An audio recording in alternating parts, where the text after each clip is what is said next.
Selamat malam, perkenalkan nama saya Andreas Christian Subagio, nomor absen 2. Di sini saya akan menjelaskan teori asam dan basa menurut teori Arrhenius, Bronsted-Lowry, dan Lewis.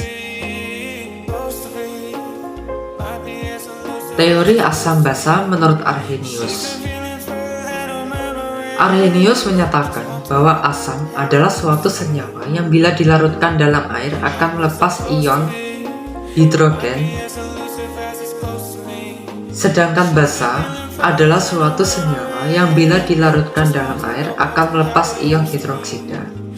Contoh yang pertama, asam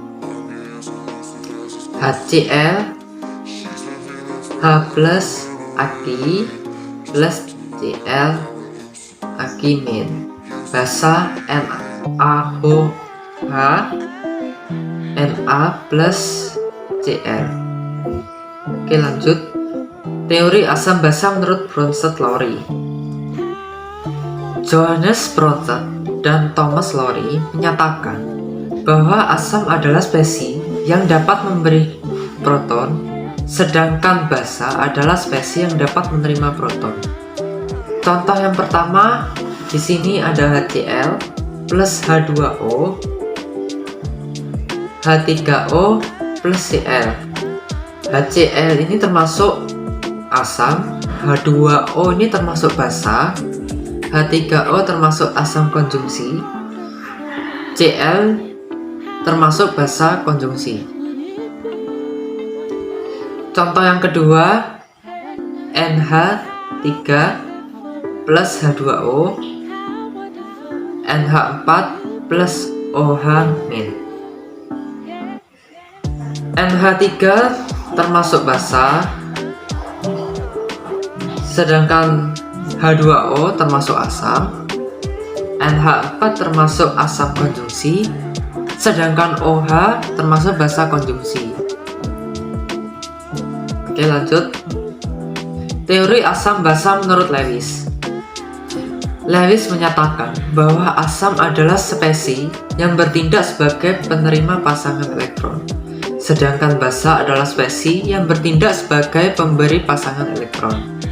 Contoh yang pertama, H+ OH H2O. H+ ini termasuk asam, sedangkan H2O termasuk basa. H+ Cn termasuk asam, HCN-nya itu termasuk basa. Nah, di sini saya akan menjelaskan indikator asam dan basa. Di sini ada pokok indikator tunggal, yang kedua indikator universal, yang ketiga pH meter, yang keempat indikator alami. 1. Indikator tunggal.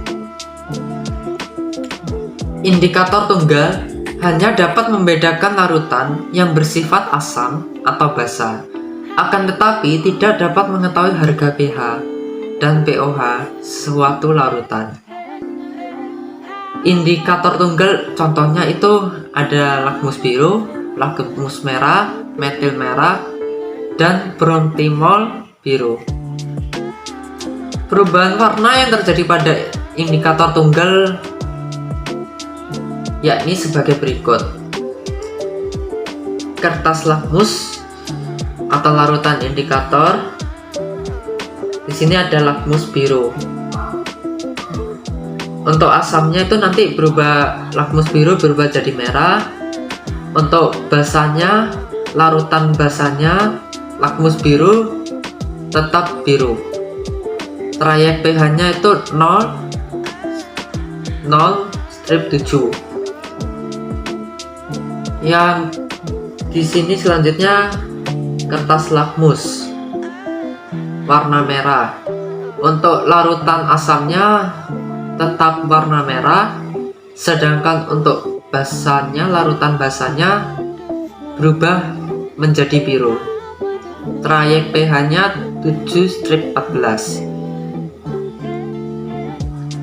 Kertas lakmus atau larutan indikator yang selanjutnya phenolphthalein metil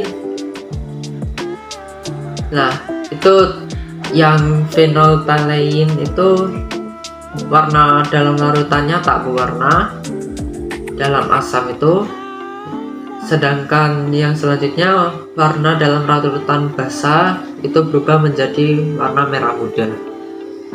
Yang selanjutnya kertas lakmus metil jingga, warna dalam larutan asam merah, warna dalam larutan basa kuning. Kertas lakmus bromtimol biru, warna dalam larutan asamnya kuning, warna dalam larutan basanya biru. Nah, di sini untuk memahami perubahan warna trayek pH indikator-indikator yang barusan dijelaskan, bisa memperhatikan gambar ini. Oke, lanjut.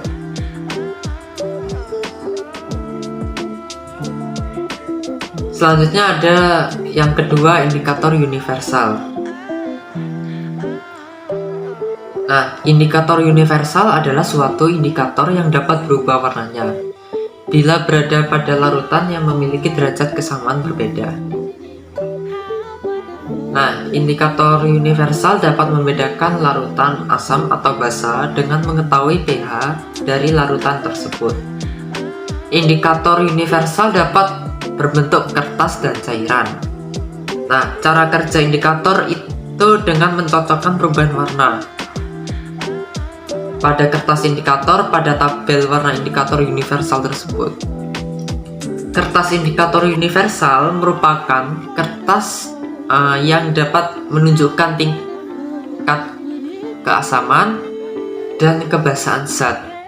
Jadi untuk kertas indikator universal itu kan ada warna ya macam-macam, namanya universal kan macam-macam ya. Nah, untuk kertas tersebut itu dapat menunjukkan tingkat keasaman dan tingkat kebasaan zat. Nanti misal itu dapat berubah warna, mungkin bisa terjadi tidak gitu. Cara menggunakan kertas indikator universal adalah dengan cara mencelupkan kertas indikator universal pada larutan yang akan dianalisis. Setelah itu, mencocokkan kertas indikator tadi dengan warna standar yang tertera pada kemasan indikator.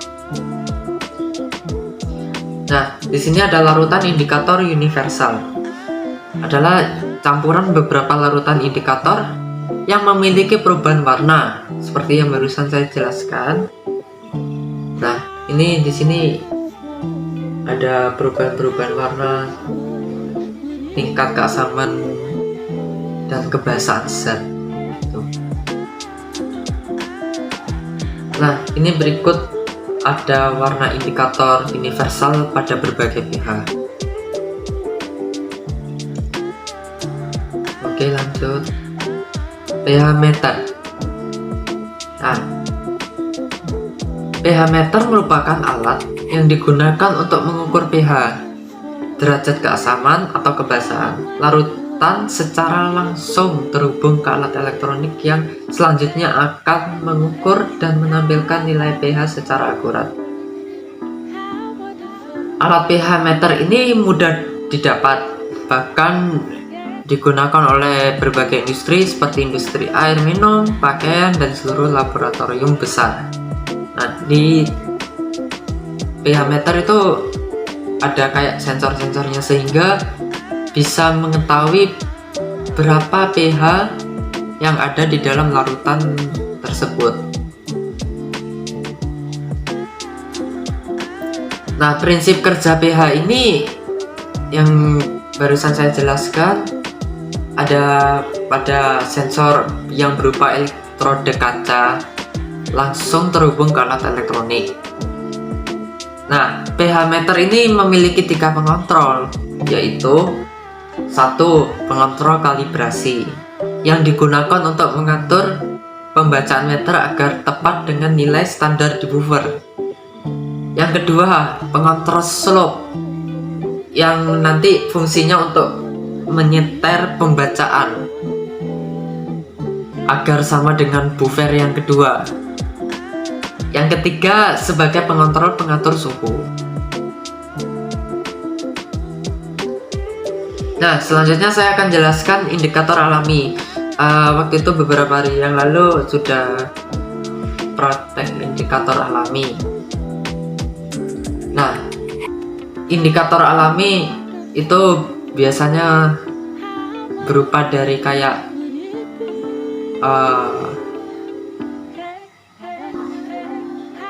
bunga-bunga atau kubis atau pokok alami, secara alami dari tumbuhan itu, dari buah bisa juga dites tuh, kayak bunga telang itu bisa.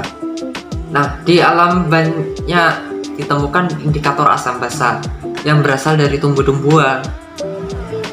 Bagian tumbuhan yang dapat digunakan antaranya mahkota bunga, daun, akar. Berikut ini contoh-contoh indikator alami yang dapat dijadikan indikator asam basa. Bahan-bahan alami di samping agar dapat digunakan sebagai indikator harus dibuat dalam bentuk larutan dengan cara mengekstraknya. Jadi sebelum dites dengan kertas lakmus, sebelumnya ditumbuk dulu, terus dicairkan, kasih air, terus dites pada kertas lakmus, termasuk asam atau basa. Setelah indikator alami jadi larutan, maka diteteskan ke dalam larutan asam basa. Nanti kemudian diujikan perubahan warna yang terjadi di setiap indikator alami pasti berbeda-beda. Nah, selanjutnya di sini saya akan menjelaskan pH asam kuat, basa kuat, asam lemah, dan basa lemah. Nah, apa sih itu kekuatan asam? Nah, kekuatan asam tuh dipengaruhi oleh banyaknya ion-ion H+ yang dihasilkan oleh senyawa asam dalam larutannya. Berdasarkan banyak sedikitnya ion H+ yang dihasilkan, larutan asam dibedakan menjadi dua macam sebagai berikut. 1. Asam kuat. Apa sih itu asam kuat? Asam kuat yaitu senyawa asam yang dalam larutannya terion seluruh ionnya. Reaksi ionisasi asam kuat yang merupakan reaksi berkesudahan.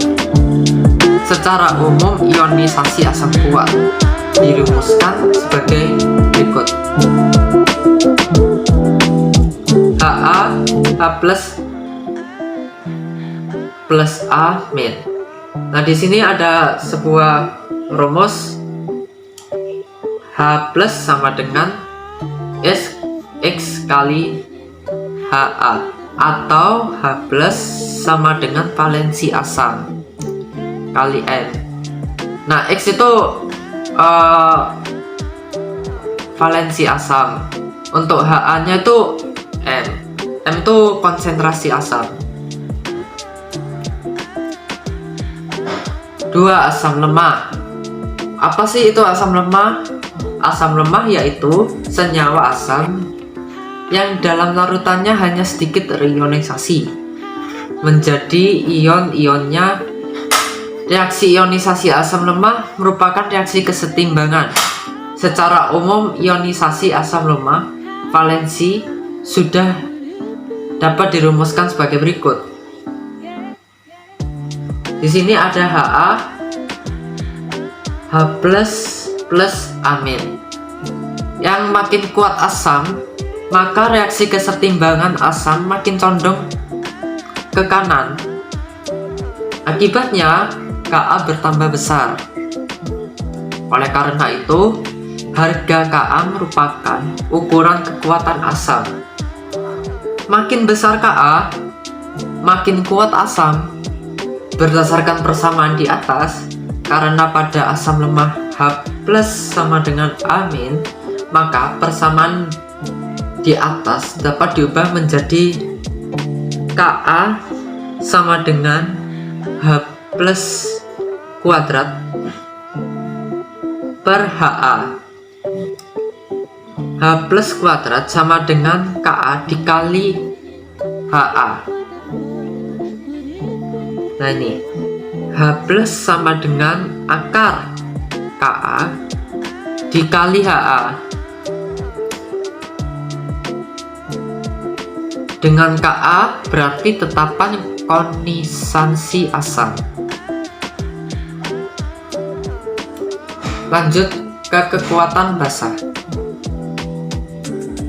Kekuatan basa dipengaruhi oleh banyaknya ion-ion OH- yang dihasilkan oleh senyawa basa dalam larutannya. Berdasarkan banyak sedikitnya ion OH yang dihasilkan, larutan basa juga dibedakan menjadi dua macam, yakni basa kuat. Basa kuat yaitu basa yang dalam larutannya terion seluruhnya menjadi ion-ionnya. Reaksi ionisasi basa kuat merupakan reaksi berkesudahan yang secara umum ionisasi basa kuat dapat dirumuskan sebagai berikut: MOH kali Aq NX plus Aq plus Xa OH-. OH- sama dengan X kali MOH X, atau OH- sama dengan valensi basa kali N. Yang kedua ada basa lemah. Basa lemah yaitu senyawa basa yang dalam larutannya hanya sedikit terionisasi menjadi ion-ionnya. Yang kedua, reaksi ionisasi basa lemah juga merupakan reaksi kesetimbangan. Yang secara umum ionisasi basa lemah valensi 1 dapat dirumuskan sebagai berikut: MOH M plus Aq plus OH- Aq.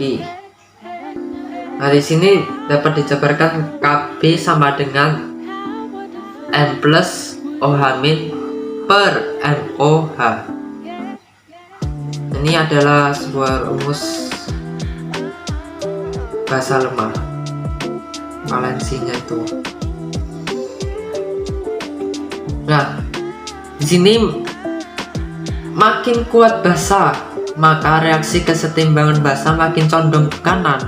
Seperti barusan dijelaskan, akibatnya Kb bertambah besar. Oleh karena itu, harga Kb merupakan ukuran kekuatan basa. Makin besar Kb, makin kuat basa. Berdasarkan persamaan di atas, karena pada basa lemah M plus sama dengan OH-, maka persamaan di atas dapat diubah menjadi berikut: Kb sama dengan OH- kuadrat per MOH. OH- kuadrat sama dengan Kb dikali MOH. OH- sama dengan akar Kb kali MOH,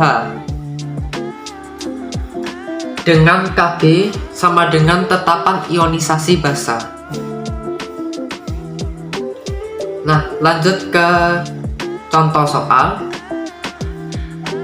Nah, indikator soal yang dibahas ini adalah 1. Menentukan pH asam lemah, 2. Menentukan pH asam kuat, 3. Menentukan pH basa lemah, 4. Menentukan pH basa kuat. Oke, lanjut ke indikator soalnya. Nah, di sini contoh soal asam lemah. Soal pertama, tentukan konsentrasi ion H+ dalam A. CH3 COOH 0,05 M jika derajat ionisasinya 1%. Yang kedua, H2SO 0,001 M jika Ka sama dengan 1 kali 10 pangkat min 5. Nah, lanjut ke pembahasannya.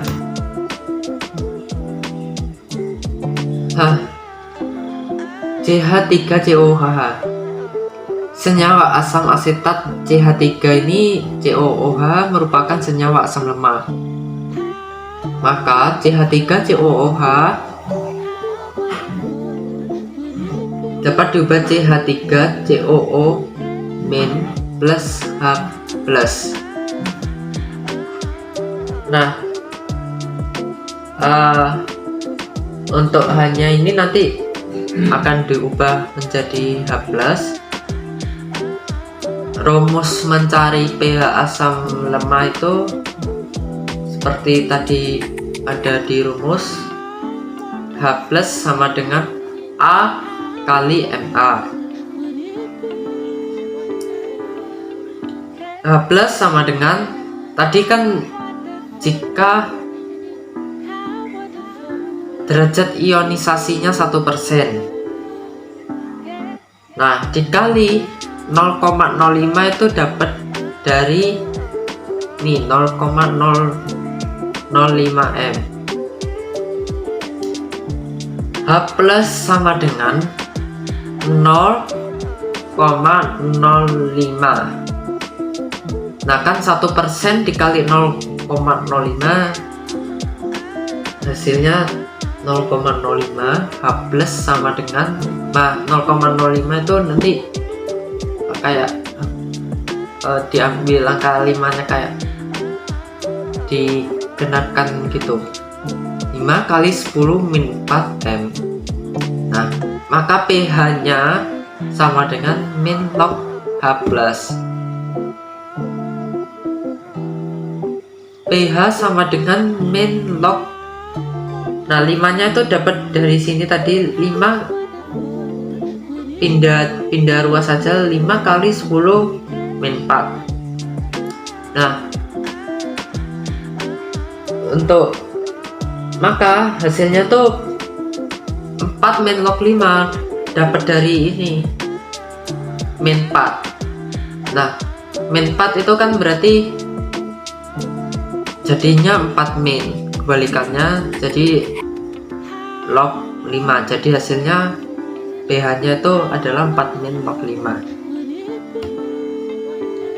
Yang ke B, soal kedua, H2SO3 senyawa asam sulfit. H2SO3 adalah senyawa asam lemah. H2SO3 maka 2H+ plus SO3 pangkat 2 min. Nah, rumus mencari pH asamnya itu yang tadi sudah dijelaskan, H+ akar Ka kali Ma. H+ nya berarti akar 1 kali 10 min 5 kali 0,01.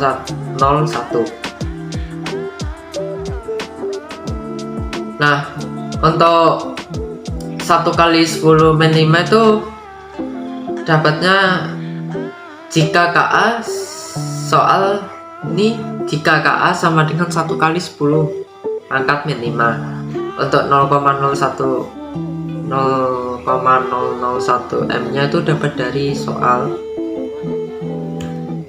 ini. H+ sama dengan akar 10 min 8. H+ nya sama dengan 10 pangkat min 4 M. Maka pH nya sama dengan min log H+. pH min log 10 pangkat min 4 nya dapat dari sini. Nah, maka pH nya sama dengan 4.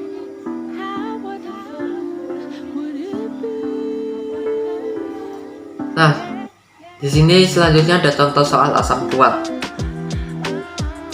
ke dalam 10 ml larutan HCl 0,01 m dirambahkan 90 ml air derajat kesamaan pH. Larutan tersebut adalah 1. Nah, lanjut ke pembahasannya. Pembahasannya adalah ketahui HCl sama dengan 0,01 m. Volume larutannya 100 ml.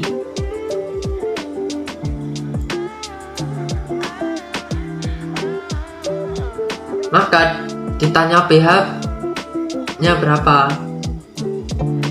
Nah, kita pertama-tama hitung dulu, cari berapa pH-nya dengan cara rumus ini. H plus sama dengan A kali MA.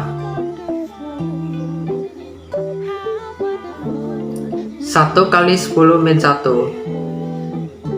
Nah, itu dapatnya dari sini satunya. Nah, terus dikali 10 pangkat min 1 dapat dari sini. Nah, maka kan 1 kali 10 min 1 hasilnya tetap 10 min 1, berarti sama dengan 10 min 1. Maka pH-nya berapa? pH-nya itu min log H plus sama dengan min log 10 pangkat min 1. 10 pangkat min 1 nya sudah diketahui tadi, sama dengan 1.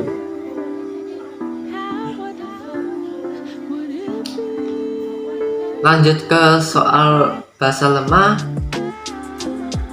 Hitung pH dari larutan NH4OH 0,4 m dengan Kp kali 1 kali 10 pangkat min 5.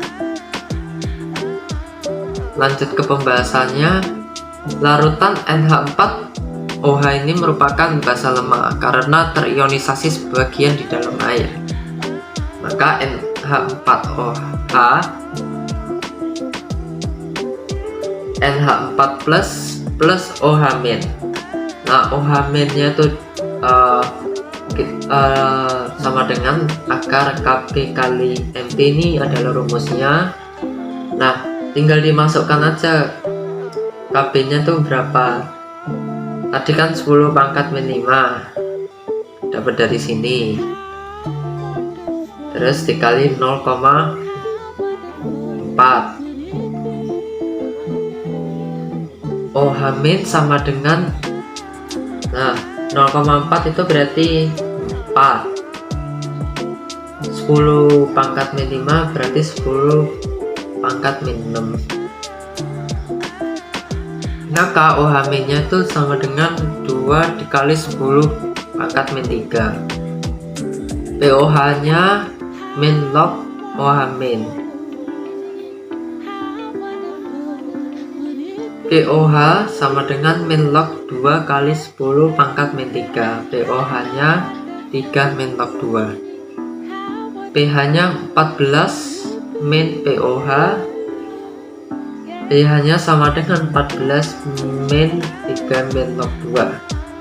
pH sama dengan 14 min 3 plus log 2. Nah, karena ini min sama min jadinya plus, ketemu plus 4 plus min 3 plus log 2.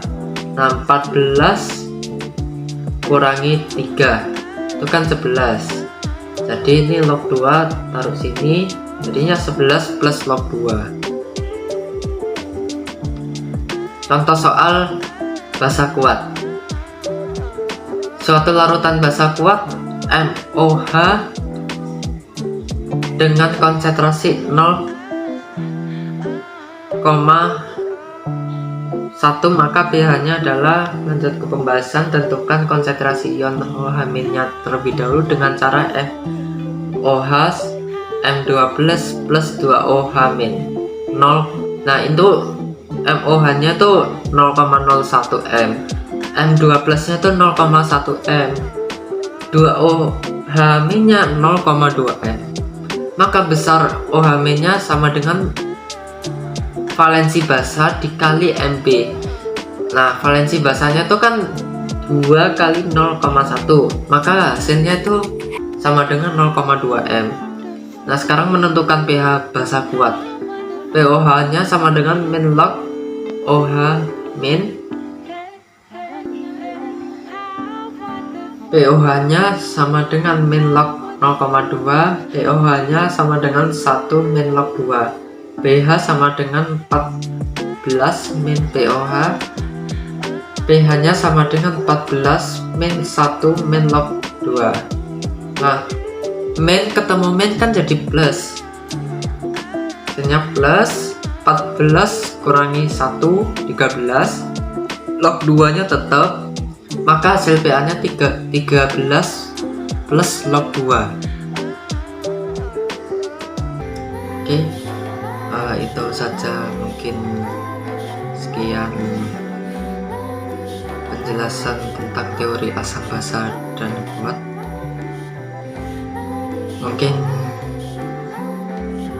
sekiranya mohon maaf bila ada kesalahan kata atau dalam perbuatan dalam video ini. Saya ucapkan terima kasih. Selamat malam.